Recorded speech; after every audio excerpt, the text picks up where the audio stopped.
Test 4. This is the IELTS listening test. You will hear a number of different recordings and you will have to answer questions on what you hear. There will be time for you to read the instructions and questions, and you will have a chance to check your work. All the recordings will be played once only. The test is in 4 parts. At the end of the test, you will be given 10 minutes to transfer your answers to an answer sheet. Now turn to Part 1.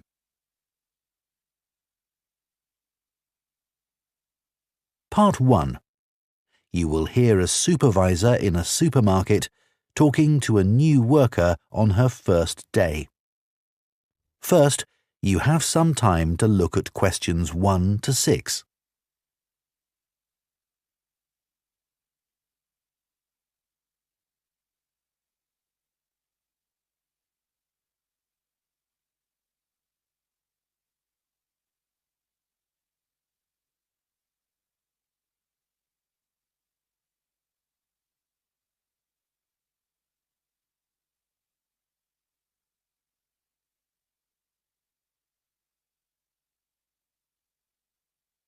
Now listen carefully and answer questions 1 to 6. Hello, Charlotte. I'm Caden, one of the supervisors. Welcome to the team. Hi, Aidan. It's Caden. I'm so sorry. Oh, don't worry. People often get my name wrong. They never know how to spell it. It's Kaeden, in case you ever need to write it. I'll try and remember. So, there are a few practical things you need to sort out this morning. Then I'll show you what you're going to do today. The email I received said to go to the front desk to show my letter of appointment and pick up my badge. You'll need that for the staff room and other areas of the supermarket where shoppers aren't allowed. So, after you've finished at the front desk, I'll take you to the staff room. Put your coat and rucksack in one of the lockers there. Take whichever one is free. Will I have a key? Yes, try not to lose it. At the end of the day, leave it in the door for the next person to use. Will do. You also need to go to the HR department to see Tiffany. She's really helpful. I was told to bring my passport with me. HR need to take a note of the number in it. That's right. Or you can show your ID card. I don't have one of those. OK. Tiffany will give you a uniform. They have lots in different sizes, so you just tell her what you need. I won't come with you to HR. I've got to go and sort something else out. Problem with a bread slicer. Is the HR office near the staff room? The staff room's on the 1st floor, and HR are a couple of floors above that, on the 3rd floor. There's a staircase outside the staff room. OK. When you're finished with HR, come and find me in the bakery section of the shop. I'm looking forward to getting started. I'll just give you my phone number in case you can't find me. Have you got your phone there? Yes. OK. Ready? It's 0412 66 5903. OK. Done. Before you hear the rest of the conversation, you have some time to look at questions 7 to 10.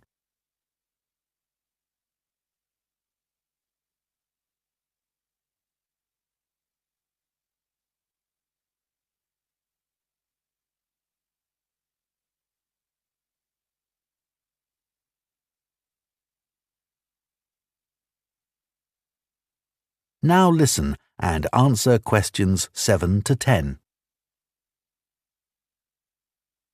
So, Charlotte, your tasks today are in the bakery section, on the sushi counter, and on the meat and fish counters. The first job is to check sell-by dates on the bread and cakes.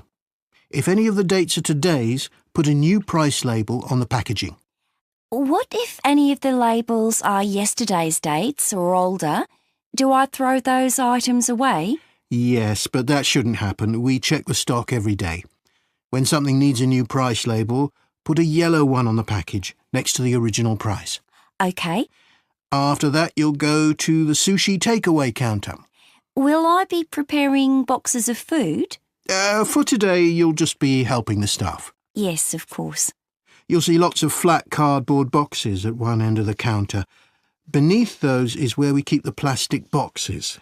We run out of those really quickly, so you should bring more from the storeroom. Is that my only task on the sushi counter?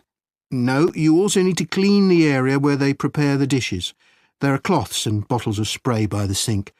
Oh, and please make sure you clean that too. Sure, that's important, isn't it? Absolutely, but you mustn't wash up knives. You have to do some training before you're allowed to touch sharp objects. What should I do if there are any? Ask someone to put them in the dishwasher. OK, thanks. I don't want to get anything wrong. Don't worry, you'll be fine. And I'll be around to help. Right.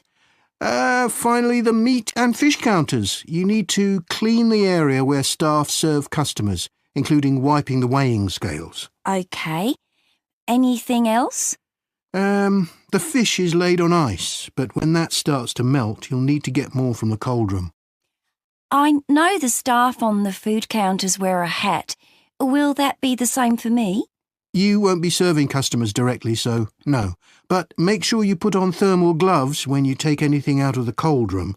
The temperature's low enough in there to get frostbite from touching things. Understood.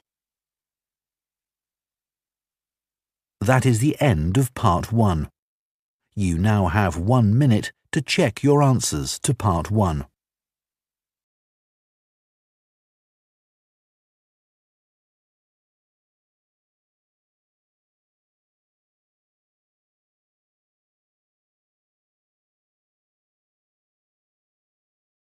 Part 2. You will hear a podcast by a running coach giving advice about taking up running and giving information about her club. First, you have some time to look at questions 11 to 14.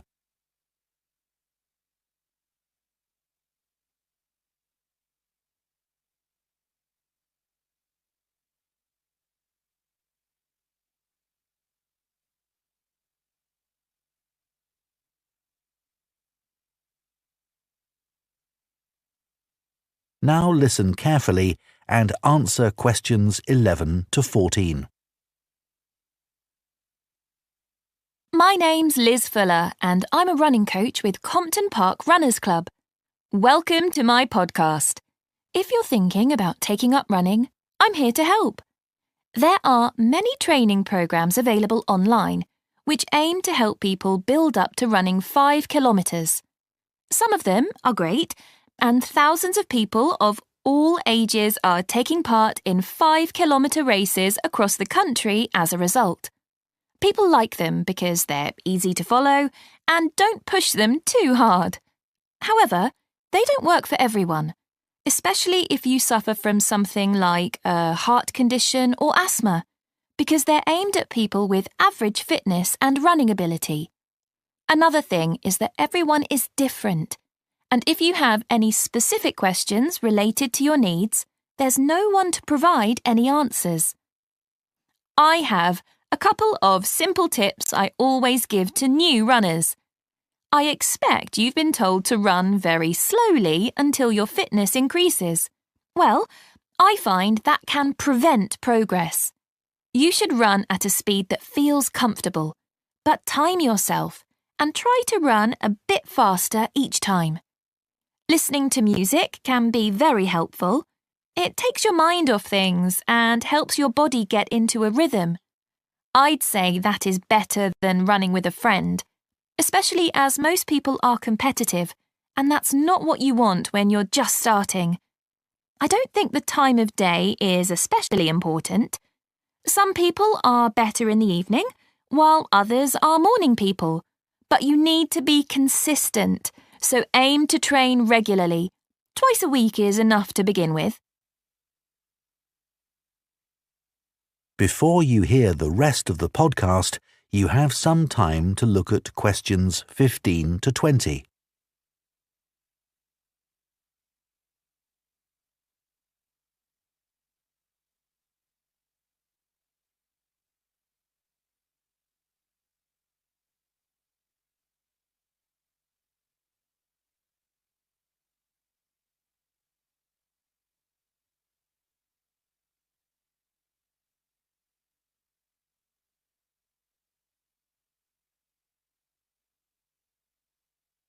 Now listen and answer questions 15 to 20.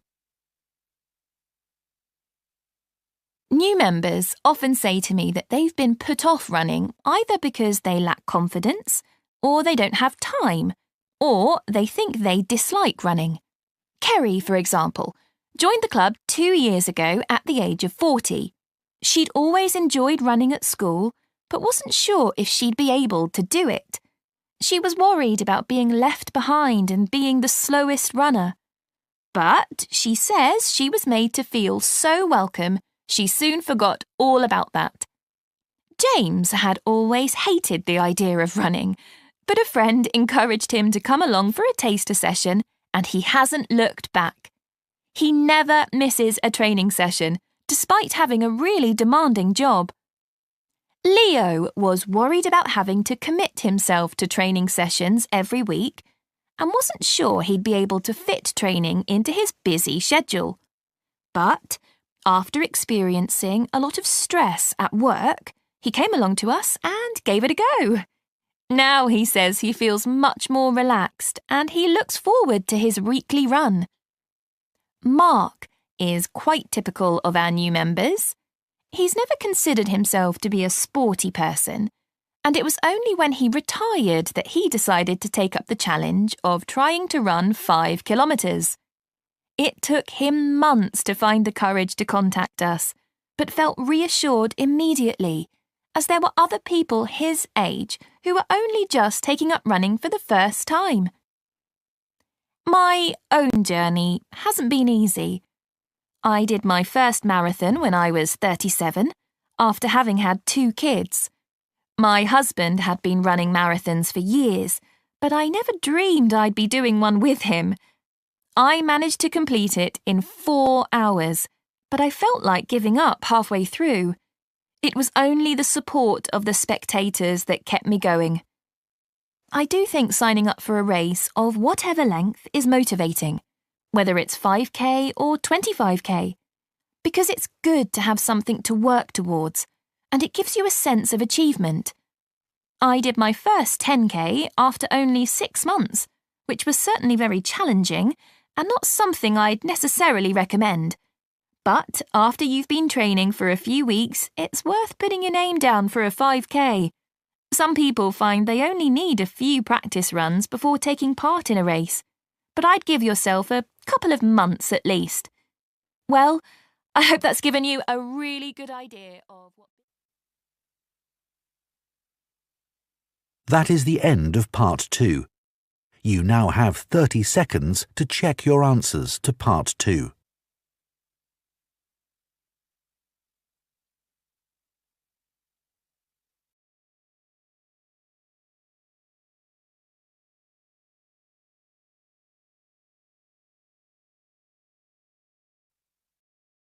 Part 3. You will hear 2 students called Jane and Kieran talking about books. First, you have some time to look at questions 21 to 25.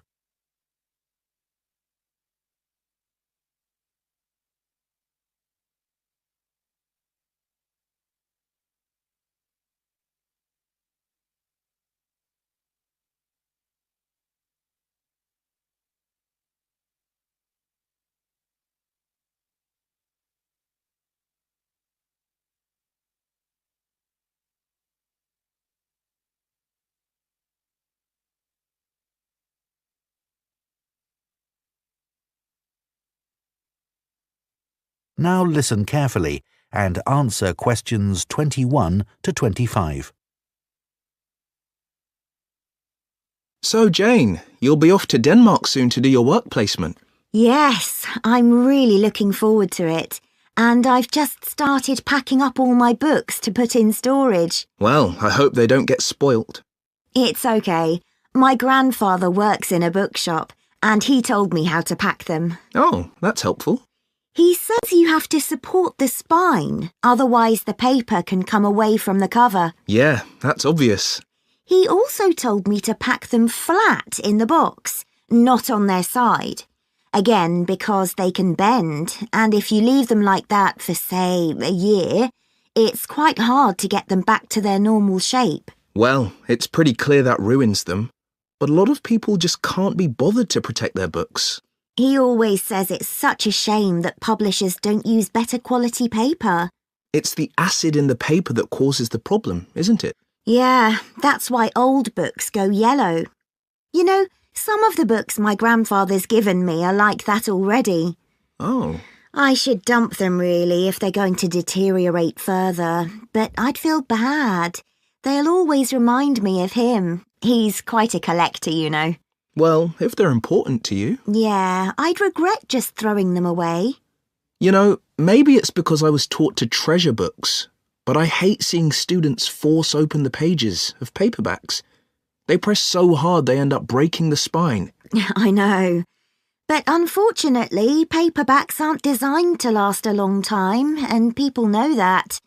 Hardbacks aren't quite as weak. Yeah, they're different, I suppose. But I still don't think people value hardbacks like they used to. Well, they aren't decorative, are they, like other objects?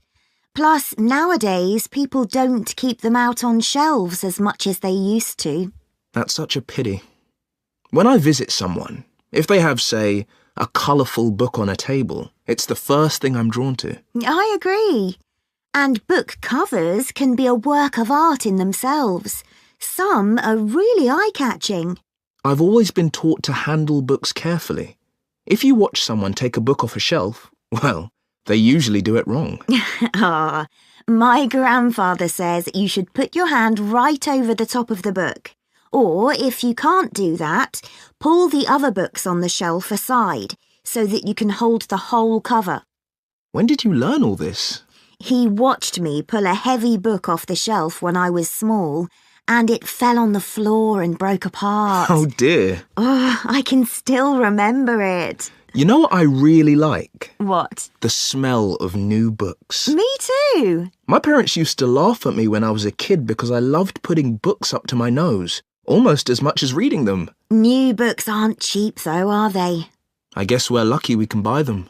My grandfather stocks second-hand books as well as new ones, and they don't smell quite as good. Before you hear the rest of the discussion, you have some time to look at questions 26 to 30.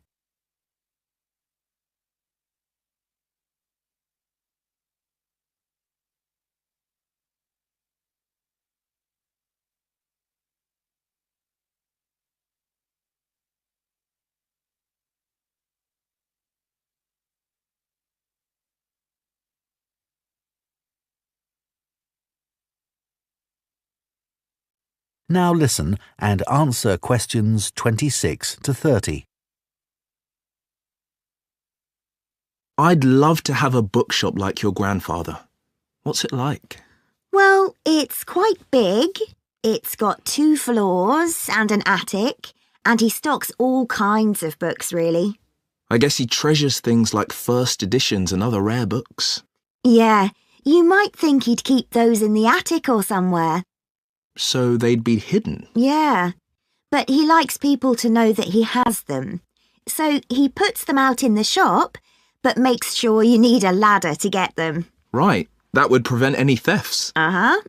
Does he stock books for children? He does. He particularly likes to encourage kids to read. He always says that he used to sit under the stairs as a child with a pile of books and read them all. Is that where he keeps them then? Not exactly. He's got a dedicated area on the ground floor with cushions so that parents can enter with their toddlers, go there and spend some time reading to them. Oh, cool. And then there's a place for pushchairs by the front door and a cafe if anyone needs refreshments. That's good to know. As I said, it's a big shop and there's a storage area out the back as well. Oh, what does he keep there? Books he wants to throw away? He hardly ever throws anything away. He just leaves unwanted books by the front door for customers to take. Well, that's very nice. Yeah. And books people or institutions have requested, they all go at the far end. Oh. He thinks it's best to keep these out of the main shopping area as they're boxed and new. Did you get your course books from him? Naturally.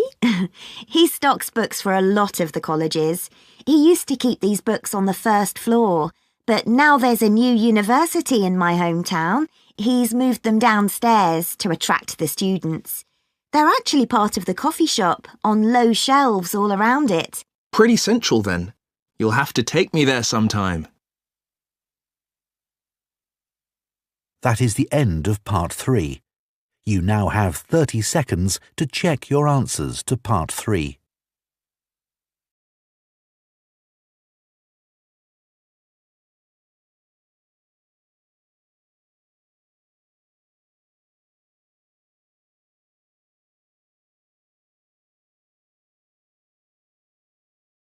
Part 4. You will hear part of an environmental studies lecture on tree planting. First, you have some time to look at questions 31 to 40.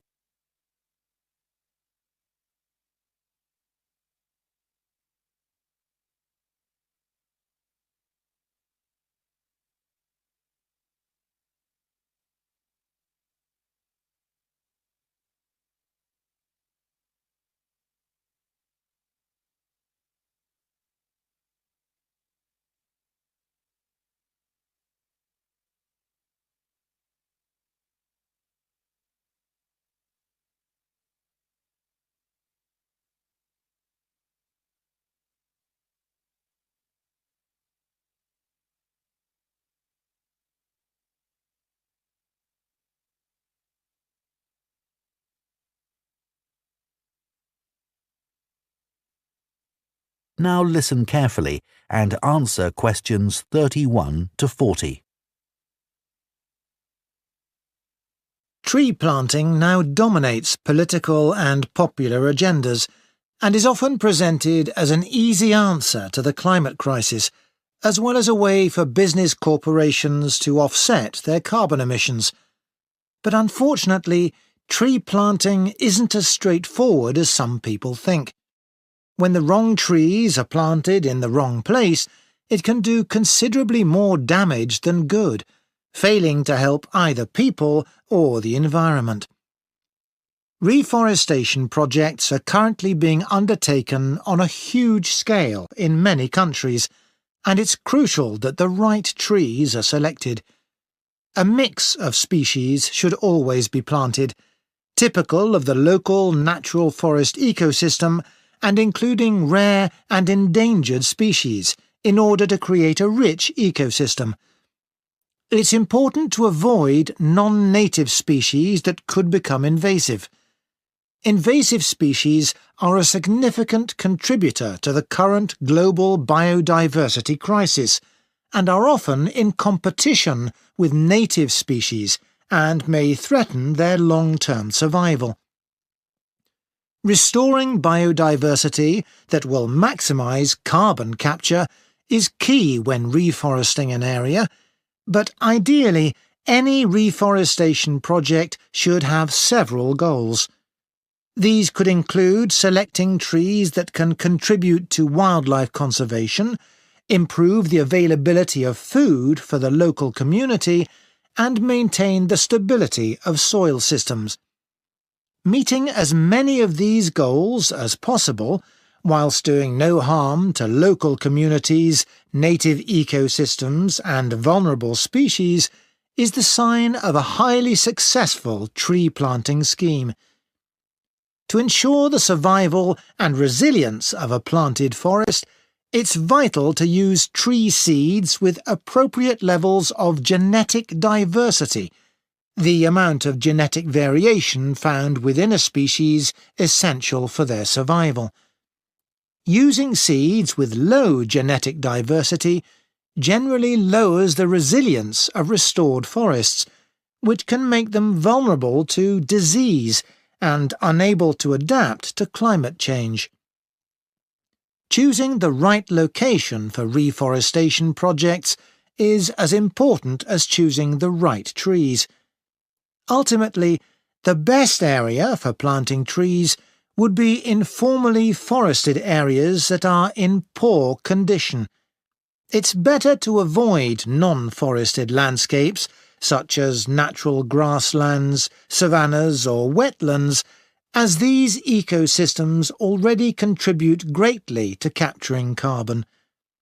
It would also be advantageous to choose an area where trees could provide other benefits, such as recreational spaces.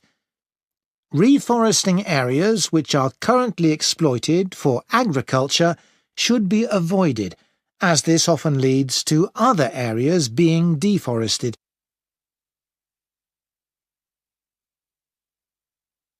Large-scale reforestation projects require careful planning.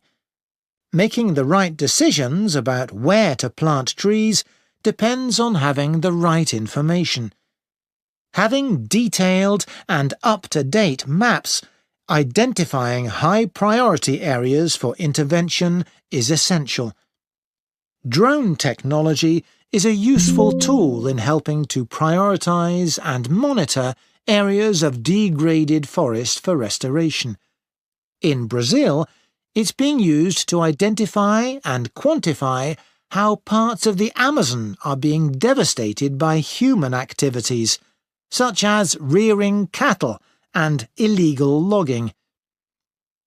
A good example of where the right trees were picked to achieve a restored forest is in Lampang province in northern Thailand. A previously forested site which had been degraded through mining was reforested by a cement company, together with Chiang Mai University. After spreading 60 centimetres of topsoil, they planted 14 different native tree species, which included several species of fig. Figs are a keystone species because of the critical role they play in maintaining wildlife populations. They are central to tropical reforestation projects as they accelerate the speed of the recovery process by attracting animals and birds which act as natural seed dispersers. This helps to promote diversity through the healthy regrowth of a wide range of plant species. Unlike the majority of fruit trees, figs bear fruit all year round, providing a reliable food source for many species. At this site, for example, after only 3 rainy seasons, monkeys started visiting to eat the fig fruits, naturally dispersing seeds through defecation. Reforestation projects should always aim to make sure that local communities are consulted and involved in the decision-making process. The restoration of mangrove forests in Madagascar is an example of a project which has succeeded in creating real benefits for the community. Destruction of the mangrove forests had a terrible impact on plant and animal life, and also badly affected the fishing industry, which was a major source of employment for local people living in coastal areas. The reforestation project involved hiring local people to plant and care for the new mangrove trees.